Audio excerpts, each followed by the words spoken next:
ये सरकार के द्वारा किया गया कार्य नहीं है, ये देश की सेना की उपलब्धि है। ऑपरेशन सिंदूर देश का कोई मंत्री या हम लोग नहीं गए थे, जिनको आप टारगेट करने की सोच के साथ इस पूरे ऑपरेशन पे आप क्वेश्चन मार्क लगा रहे हैं। ये देश की सेना का पराक्रम है, ये देश की सेना की सफलता है। ऑफ कोर्स मैं इसका श्रेय मेरे प्रधानमंत्री को भी दूंगा, क्योंकि वो इच्छा शक्ति भी जरूरी है इतने बड़े फैसले की अनुमति देने की। पर उसके बाद हम लोगों ने जो हासिल किया, आप सोच रहे हैं इसके पीछे कितनी बड़ी सोच गई है। ये नाम ही ऑपरेशन सिंदूर, क्योंकि जिस तरीके से उन महिलाओं के सुहाग को उजाड़ा गया, और महिला बोल रही है कि फिर मुझे भी मार दो अब, पर नहीं, तुम जाओ जाके बताओ, उनके सामने उनकी मांग को उजाड़ा गया। हम लोगों ने हर स्तर पर इसकी गंभीरता का, इसकी सेंसिटिविटी का हम लोगों ने ध्यान रखने का हमने काम किया। पर दिक्कत यही है, विपक्ष को सिर्फ प्रधानमंत्री मोदी को घेरने के लिए आप पूरे ऑपरेशन पे ही क्वेश्चन मार्क लगा देते हैं। आप तो यहां तक भी कह देते हैं कि भैया क्या आतंकवादी बाहर से आए थे कि अपने देश के ही आतंकवादी हैं, ये भी पता कर लो। किस तरीके की ये सोच है।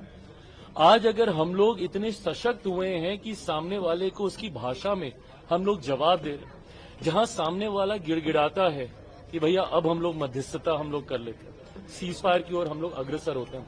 तकलीफ मुझे इस बात की है कि इनको विदेश के हर व्यक्ति पर भरोसा है, पर अपने देश के नेताओं पर, अपनी देश की सरकार पर भरोसा नहीं है। इनको दूसरे देश का राष्ट्रपति क्या कहता है वो विश्वास कर लेंगे, या हमारे पड़ोसी देश क्या कहते हैं उस पर विश्वास कर लेंगे, पर हमारे अपने सेना के लोग क्या कहते हैं उस पर विश्वास नहीं करेंगे।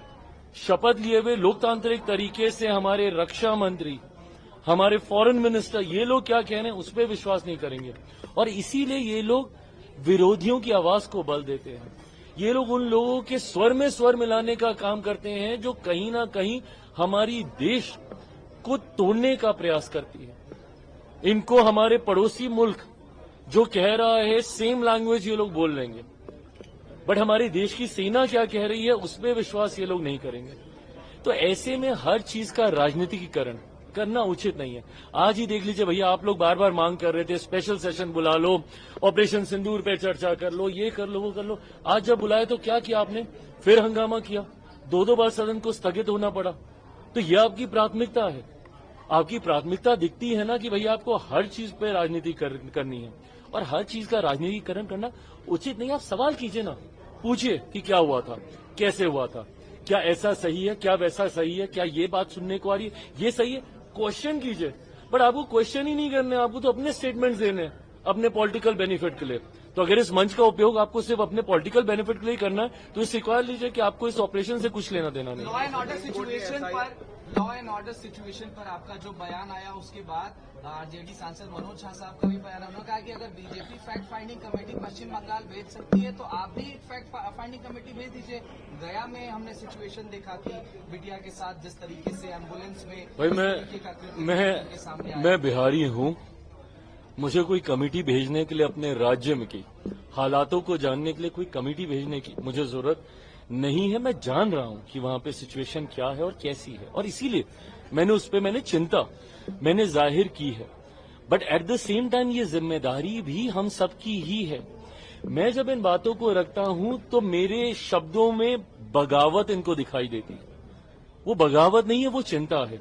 आप बगावत देखना चाहते हैं क्योंकि आपकी मंशा तभी पूरी होगी।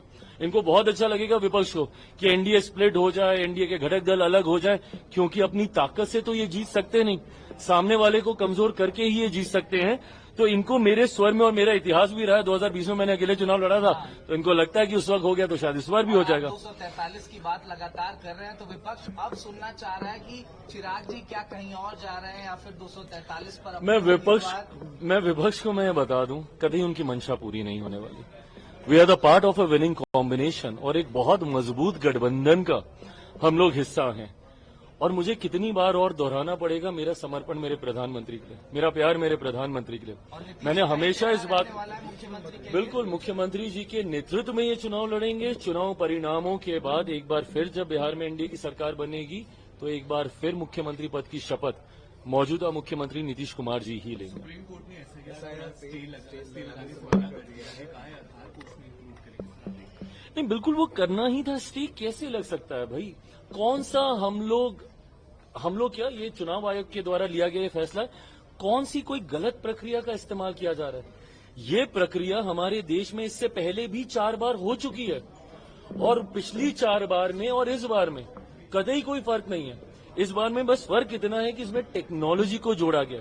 पहले फिजिकली आपको जाके डॉक्यूमेंटेशन सबमिट करने होते थे, अब आप ऑनलाइन सबमिट कर सकते हैं। सिर्फ टेक्नोलॉजी इसमें जोड़ी गई है। पिछली 4 बार जैसे इस प्रक्रिया का पालन हुआ है, उसी तरीके से पालन हुआ।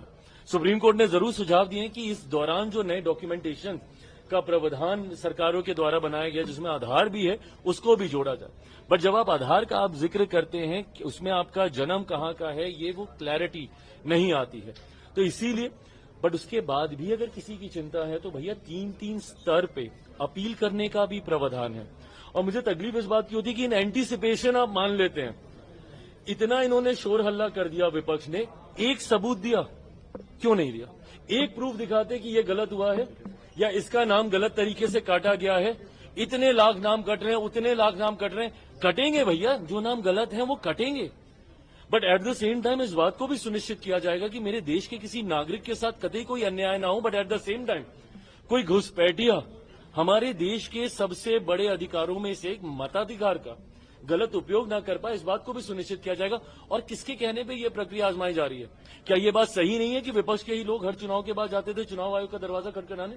लोकसभा के बाद गए, अभी तक ये लोग हम लोग को सुनाते हैं कि भैया बंबई वाला, महाराष्ट्र वाला चुनाव हम लोगों ने वोटर लिस्ट में धांधली करके हम लोग जीते हैं। महाराष्ट्र झारखंड एक साथ होता है।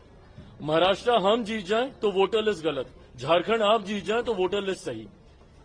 एक ही समय पे एक ही स्तर के 2 मापदंड कैसे हो जाते, मेरी समझ के परे।